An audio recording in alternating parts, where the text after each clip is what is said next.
அஸ்ஸலாமு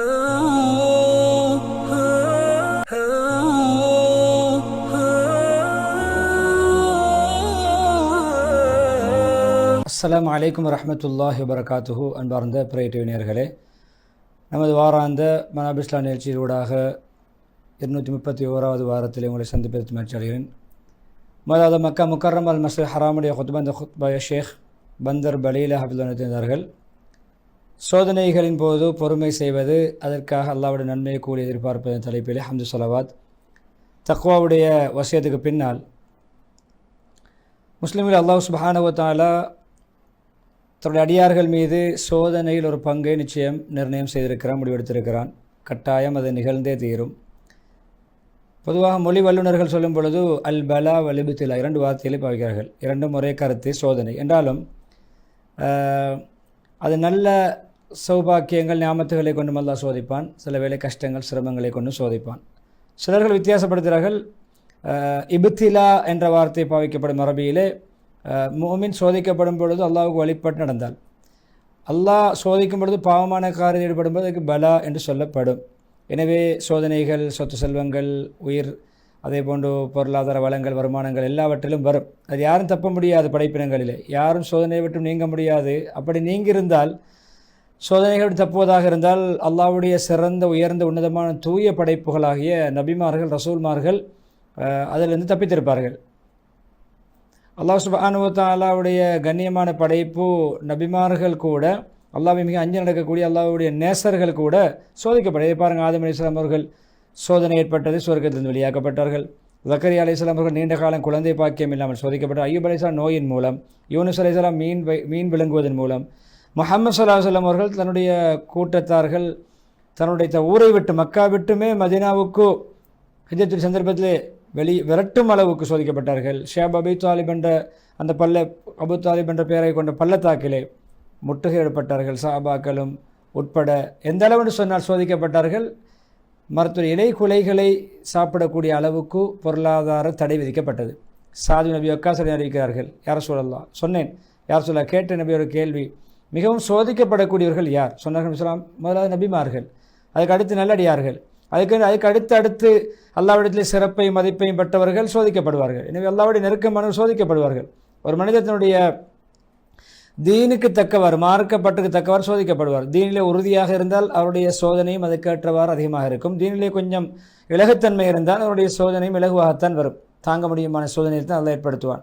எனவே ஒரு அடியானுக்கு சோதனை வந்து கொண்டே இருக்கும். எந்த அளவு என்றால் தன் மீது எந்த பாவம் இல்லாத நிலைமையில் அவர் பாவம் மன்னிக்கப்பட்ட ஒரு அடியாராக பூமியிலே நடந்து தெரியும் வரைக்கும், நடமாறும் வரைக்கும். அஹ்மத் தாரிமி ரஹ்மத்துல்லாஹி.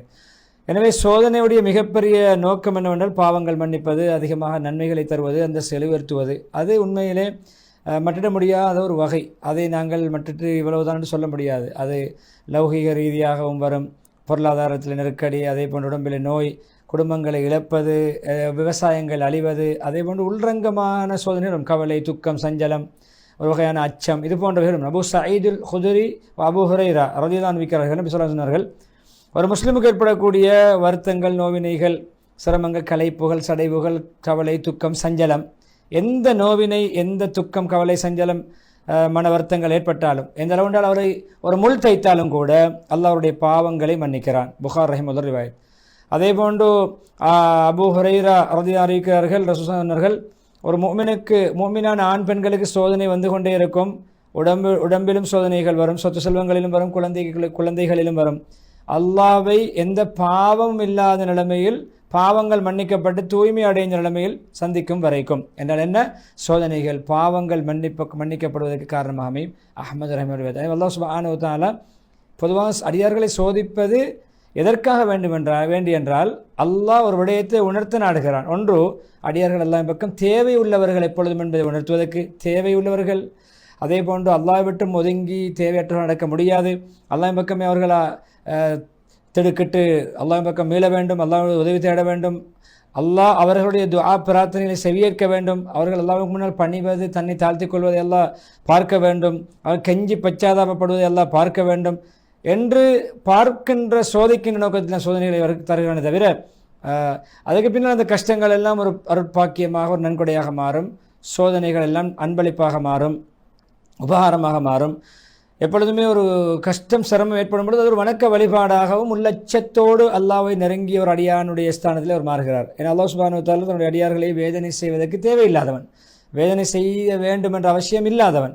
அல்லாஹ் நீங்கள் அல்லாஹ்வுடைய நியாமத்துக்கு நன்றி செலுத்தும் காலமெல்லாம், அல்லாஹ்வுடைய ஈமானிலே உறுதியாக இருக்கும் காலமெல்லாம் அல்லாஹ் உங்களை தண்டிக்க மாட்டான். அல்லாஹ் நன்றி செலுத்தக்கூடியவர்களுக்கு நன்றி மனப்பான்மை நடக்கக்கூடியவனாகவும் சகலவற்றை அறிந்தவனாகவும் இருக்கிறான். சூரத்து நிசா 47வது வசனம். அதேபோல் அல்லாஹ்வுடைய அடியார்களை பொதுவாக இப்படிப்பட்டவர்கள் நன்மாராயம், அதாவது என்ன சோதனை வந்தாலும் அல்லாஹ்வுடைய நல்லெண்ணம் வைக்கிறார், அல்லாஹ்வுடைய கட்டளை கட்டுப்படுகிறார், அல்லாஹ்வுடைய கலா கதிர்களை திருப்தி கொள்கிறார், விதிகளை இன்னா லில்லாஹி வ இன்னா இலைஹி ராஜிஊன் அல்லாஹ்விடம் ஒப்படைக்கிறார். அதே போன்று உண்மையில் அல்லாஹ் உண்மையாக ஒதுங்குகிற மன தூய்மையோடு துஆ கேட்கிறார். இப்படியான தன்மை உள்ளவருக்கு அல்லாஹ்வுடைய ரஹ்மத் கிடைப்பது உறுதி. அல்லாஹ்வுடன் பாராட்டு வழங்கப்பட்டிருக்கிறது, நன்மாராயம் கூறப்பட்டிருக்கிறது. நிச்சயமாக உங்களை நாங்கள் அச்சம், பசி, பொருளாதார சேதம், குறைபாடு, அதே போன்று உயிர் சேதங்கள், வருவாய்கள் குறைவது, இப்படியான விடயங்களை கொண்டு சோதிப்போம். எனவே இந்த சோதனைகளில் பொறுமை செய்பவர்களுக்கு நன்மாராயம் சொல்லுங்கள். எப்படிப்பட்டவர்கள்? அவர்களுக்கு சோதனை ஏற்பட்டால் இன்னா லில்லாஹி வ இன்னா இலைஹி ராஜிஊன் என்று தான் முதலாக சொல்வார்கள். என்ன சோதனை வந்தாலும், மௌத்துக்கு மாத்திரமல்ல, என்ன சோதனை சிரமங்கள் வந்தால் இன்னா லில்லாஹி, நாங்கள் அல்லாஹ்வுக்கு சொந்தமானவர்கள், அல்லாஹ் பக்கமே மீளக்கூடியவர்கள். அவர்கள் மீது அல்லாஹ்வுடைய உங்கள் ரப்புடைய அருள் பாக்கியங்கள், சௌகரியங்கள், உபகாரங்கள், அல்லாஹ்வுடைய ரஹ்மத்துகள் சரிவாக கிடைக்கும், உண்டாகும். அவர்கள் நேர்வழி பெற்றவர்கள். பக்ரா 155, 156, 157 வசனங்கள். அதே போன்று யார் அந்த சோதனைகளை மன திருப்தியோடு, அதிருப்தியோடு, கோபத்தோடு, அல்லாஹ்வுக்கு மாறுபாடு செய்து சோதனை வரும்பொழுது பாவம் செய்கிறார், அவருக்கு நஷ்டமே நஷ்டம், கை சேதமே கை சேதம். எப்பொழுதுமே அவர் பாவங்களிலே அழிச்சாட்டியம் பெறுகிறார், அடம் பிடிக்கிறார், பிடிவாதமாக இருக்கிறார், நன்றி கெட்டவராக இருக்கிறார். இவருக்கு எப்பொழுதும் அல்லாஹ்வுடைய கோபத்தை தான் இவர் பெற்றுக்கொள்வார். அனஸ் பின் மாலிக் ரலியல்லாஹு அன்ஹு கூறிய ஹதீஸ், ரசூலுல்லாஹி அவர்கள் உண்மையிலே பிரமாண்டமான மகத்தான கூலி பெரும் சோதனையோடு இருக்கிறது. எந்த அளவு சோதனைகள் பிரமாண்டமாக அதிகமாக பெரியதாக இருக்குமோ அதை கேட்டவர் கூலியும் அதிகமாக கிடைக்கும். நிச்சயமாக அல்லாஹ் ஒரு கூட்டத்தாரை நேசித்தால் அவர்களை சோதிப்பான். எனவே யார் அதை திருப்தி கொள்கிறாரோ, சோதனை பொறுத்து கொள்கிறாரோ, அல்லாஹ்வுடைய திருப்தி கிடைக்கும். யார் அதை அதிருப்தி அடைகிறாரோ, கோபப்படுகிறாரோ, அல்லாஹ்வுடைய கோபத்துக்கு ஆளாகுவார். திருமிதி இப்னு மாஜா ரஹிமஹுல்லாஹ் ரிவாயத். எனவே பொதுவாக நாங்கள் என்ன விளங்க வேண்டும் தெரியுமா? தவறாக விளங்கிவிடக்கூடாது. சோதனைகளை விரும்பி கேட்க வேண்டும், சோதனைகளை அடைய முயற்சிக்க வேண்டும் என்பதல்ல, சோதனைகளுக்கு முகம் கொடுக்க விரும்ப வேண்டும் என்பதல்ல, ஆசை ஆர்வமட்டுவதல்ல, வருகின்ற சோதனைகளை பொறுத்துக்கொள்வது. சோதனைகளை விரும்புவது கண்மதி கிடையாது. நிச்சயமாக அது புத்தியுடைய கோளாறு. அப்படி ஒரு எனக்கு சோதனை வர வேண்டும் என்று ஆசிக்கக்கூடாது. அது இதனுடைய குறைபாடு, விளக்க குறைபாடு. நிச்சயமாக மோமின் அவருக்கு தெரியாது, நான் பொறுமை செய்வேனா, திருப்தி கொள்வேனா, அல்லது அதிருப்தி அடைவேனா, நன்றி செலுத்துவேனா, நன்றி கெட்டவனா இருப்பேனா தெரியாது எதிர்காலம். எனவே விமோசனம், ஆரோக்கியம், சோதனைகள் இல்லாத வாழ்க்கை இருக்கிறதே, அதுக்கு ஈடாக எதுவும் கிடையாது. அபூ ஹுரைரா அறிவிக்கிறார்கள், அபூபக்கர் ரலியல்லாஹு அன்ஹு அவர்கள் இந்த மிம்பர் மீது இருந்து சொல்வதை கேட்டேன். என்ன சொன்னார்கள்? ரசூல் ஸல்லல்லாஹு அலைஹி வஸல்லம் சொல்வதை கேட்டேன். அபூபக்கர் மிம்பரில் சொல்கிறார்கள், ரசூல் ஸல்லல்லாஹு அலைஹி வஸல்லம் சொல்வதை கேட்டேன். இதே நாள், இந்த வருடத்தில், இந்த ஒரு நாளிலே, நான் இப்பொழுது மிம்பரில் இருக்கின்ற இதே போன்ற ஒரு நாளிலே கேட்டு அந்த விடயத்தை சொல்லும் பொழுது அபூபக்கர் மாலை கண்ணீர் வடித்து அழுதார்கள். பின்பு ரசூல் ஸல்லல்லாஹு அலைஹி வஸல்லம் சொன்னார்கள், நீங்கள் இஹ்லாஸுடைய அந்த கலிமா, லா இலாஹ இல்லல்லாஹ் என்ற கலிமா, ஏகத்துவ கலிமாவுக்கு பிறகு, ஷஹாதத் கலிமாவுக்கு பிறகு ஆரோக்கியத்தை விட சிறந்த ஒரு பாக்கியத்தை உங்களுக்கு கொடுக்கப்படவில்லை, உங்களுக்கு வழங்கப்படவில்லை. கலிமாவுக்கு அடுத்த சிறந்த ஒரு பாக்கியம் ஆரோக்கியம். எனவே அல்லாஹ்விடம் நீங்கள் ஆஃபியத், ஆரோக்கியத்தை கேளுங்கள். ஆபத்துகள், சோதனைகள், நெருக்கடிகள், நோய் நம்பலங்கள், கவலைகள், துக்கங்கள், சஞ்சலங்களை விட்டு எங்களுக்கு ஆரோக்கியம் வழங்குவாயாக, விமோசனம் வழங்குவாயாக, அவைகளை விட்டு பாதுகாப்பாக. அல்லாஹும்ம இன்னி அஸ்அலுக்கல் ஆஃபியா ஃபித் துன்யா வல் ஆஹிரா என்ற துஆக்கள் எல்லாம் வந்திருக்கிறது. இமாம் அஹ்மத் நஸர் என்பது. எனவே அல்லாஹ்வுடைய முடிவில், அல்லாஹ்வுடைய அறிவில் யார் யாருக்கெல்லாம் சோதனைகள் வரும் என்றால் சோதனை வந்தே தரும். எனவே அவர்கள் பொறுமை செய்வது, அது பொருந்திக் கொள்வது கட்டாயம். முடிந்த அளவு அவருக்கு ஏதாவது நடக்க வேண்டும் என்ற விதியில் எழுதப்பட்டிருந்தால் அது தவறாது, நடந்தே தீரும். எது நடக்காது என்று எழுதப்பட்டிருக்கிறதோ நடக்கவும் மாட்டாது, ஏற்படவும் மாட்டாது. அவரை விட்டு தவறியது கிடைக்காது, கிடைக்கக்கூடியது தவறாது. எனவே பேணைகள் எல்லாம் கலாக்கதில் எழுதப்பட்டு உயர்த்தப்பட்டு விட்டன, எழுதப்பட்ட ஏடுகள் எல்லாம் காய்ந்து விட்டன என்று சொல்லி இஸ்திக்பார் செய்து பரக்கத்துக்கு அதுவா செய்து முதலாவது ஹுத்பா முடித்துவிட்டு நான் ஹுத்பா ஹம்து ஸலவாத் தக்வாவுடைய வசியத்துக்கு பின்னால் சோதனைகள் அடியார்களே பொதுவாக பல்வகை. அதே போல இந்த கால நிலைமைகள், பருவகாலங்கள் மாறுவது, அதிகம் சூஷ்ணமான காலம், கடும் குளிரான காலம், மாரி காலம், கோடை காலம், இதுவும் அல்லாஹ்வுடைய சோதனைகள் உண்டு. அபூ ஹுரைரா ரலியல்லாஹு அன்ஹு ஹதீஸ், ரசூல் ஸல்லல்லாஹு அலைஹி சொன்னார்கள், நரகம் ரப்பிடம் முறைப்பாடு செய்தது, நரகமே முறைப்பாடு செய்தது, நரக நெருப்பு, ரப்பே என்னுடைய இரட்சகனே, என்னுடைய சில பகுதி சிலதை தின்று விட்டேன், அவ்வளவு கொடூரமாக நான் பற்றி எறிகிறேன் என்று சொன்னோடு அல்லாஹ் 2 மூச்சுக்கள் விடுமாறு கட்டளையிட்டானாம். 2 மூச்சுக்கள், ஒரு வருடத்துக்கு 2 மூச்சுக்கள் அப்படியே மூச்சு விடுவது. மாரி காலத்தில் உண்டு, கோடை காலத்தில் உண்டு. அதுதான் நீங்கள் கோடை காலத்தில் அனுபவிக்கின்ற கடும் உஷ்ணமும் மாரி காலத்தில் அனுபவிக்கின்ற கடும் குளிரும் என்றார்கள் புகாரி முஸ்லிம்.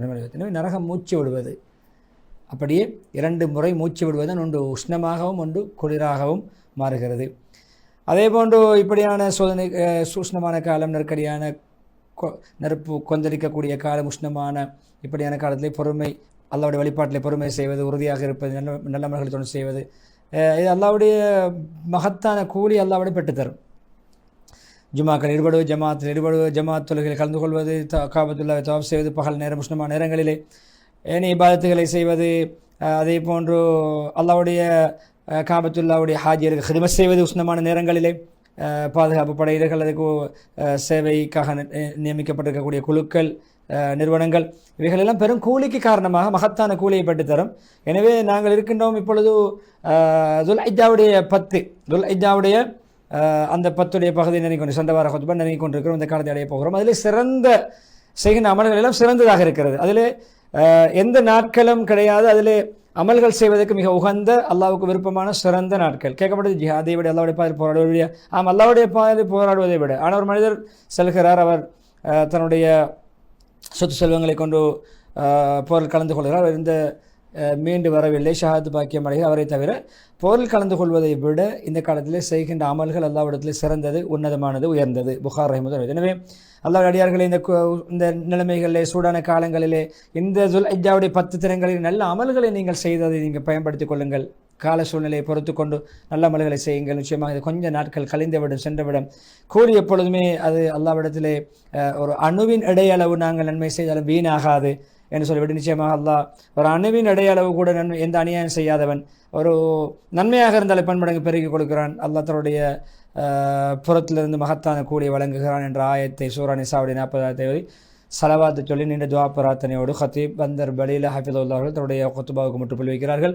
2வது மஸ்ஜித் நபவியுடைய குத்துபா இன்ஷா அல்லாஹ் விளம்பர இடைவெளி தொடர்ந்து பார்க்கலாம்.